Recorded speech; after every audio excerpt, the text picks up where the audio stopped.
नांदगाव खंडेश्वर तालुक्यातील लोहगाव येथील 7 वर्षीय मुलगा पॉझिटिव्ह आल्यामुळे तालुका प्रशासन खळबळून जागे झाले आहे।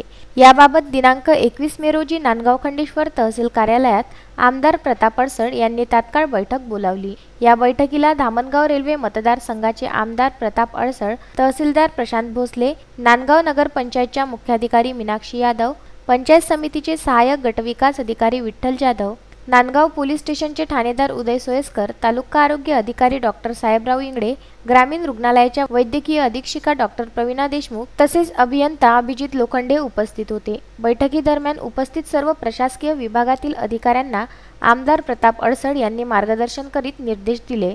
तालुक्यातील लोहगाव व पापड या गावातील नागरिकांमध्ये कोरोनाचा प्रादुर्भाव रोखण्यासाठी उपाययोजना करावी। नांदगाव नगर पंचायतच्या हद्दीत एखाद्या व्यक्तीचा मृत्यू झाल्यास त्या व्यक्तीला ॲम्ब्युलन्समध्ये टाकण्याची जबाबदारी नगर पंचायत कर्मचाऱ्यांची राहील। तसे प्रशिक्षण आरोग्य विभागाने देणे तसेच गाव पातळीवर सर्व शासकीय कर्मचारी यांनी मुख्यालयात हजर राहणे व कोरोनाचा प्रादुर्भाव रोखण्यास उपाययोजना करणे। जिल्हा दंडाधिकारी यांचे संचारबंदीचे आदेश कोणत्याही व्यक्तीने उल्लंघन केल्यास त्या व्यक्तीवर तात्काळ गुन्हा दाखल करणे। क्वारंटाईन करून ठेवलेल्या व्यक्तीने या आदेशाचे उल्लंघन केल्यास त्यांच्यावर तात्काळ गुन्हा दाखल करणे असे निर्देश यावेळी अडसड यांनी दिले। नांदगाव तालुक्यातील लोहगाव येथे सुरतमधून आलेले काही लोक होते, त्यामधील एका लहान मुलाचा रिपोर्ट पॉझिटिव्ह आला। त्यामुळं मोठ्या संख्येनं बाधित होण्याची शक्यता लक्षात घेऊन प्रशासनानं त्यांच्या वतीने कारवाई केलेली आहे। त्यांना अमरावतीला पाठवण्यात येऊन क्वारंटाईन करून त्यांची स्वॅब वगैरे घेऊन सगळी प्रोसिजर सुरू आहे।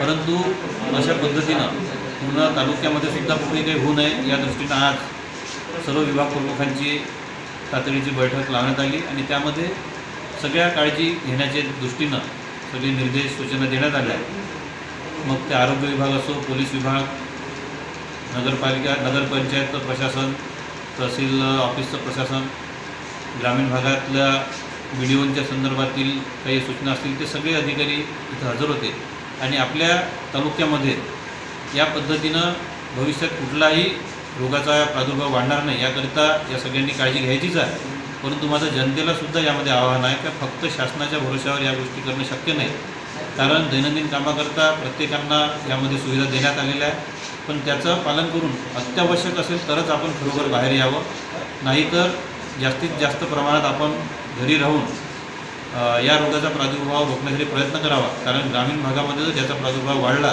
तर कंट्रोल करणं आपल्याला खूप जड जाईल। त्यामुळे आपल्या जीवाभावाच्या लोकांची काळजी घेण्याकरता आपण सगळ्यांनी आपल्या या बंधनांचं पालन करावं आणि हा रोग पसरू नये याकरता काळजी घ्यावी अशी विनंती करतो। प्रशासन त्या दृष्टीनं काम करतच आहे। कुणालाही काही अडचण असल्यास त्यांनी नक्कीच माझ्याशी संपर्क साधावा। प्रशासनाच्या माध्यमातून त्यांच्या अडचणी सोडण्याचे मी निश्चितच प्रयत्न करेन। आपल्या सगळ्यांना निरोगी दीर्घायुष्याकरता शुभेच्छा देतो। आपण सगळ्यांनी काळजी घ्यावी ही विनंती करतो। धन्यवाद।